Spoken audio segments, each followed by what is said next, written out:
And I welcome you to First Aid for New Trainers, which is a new program on Wednesdays from 3 to 4 Central Time.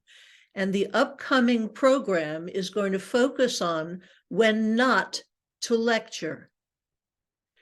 One of the major reasons for not lecturing is that they will not remember what you said.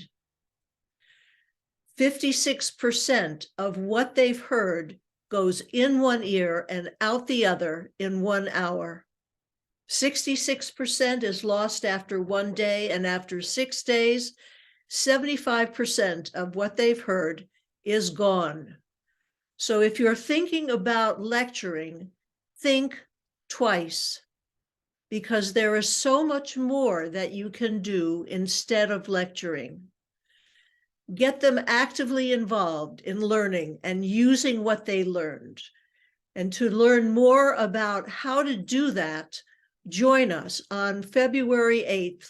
That's Wednesday, February 8th, from 3 to 4 Central Standard Time at First Aid for New Trainers. This is Deb Laurel inviting you to join us.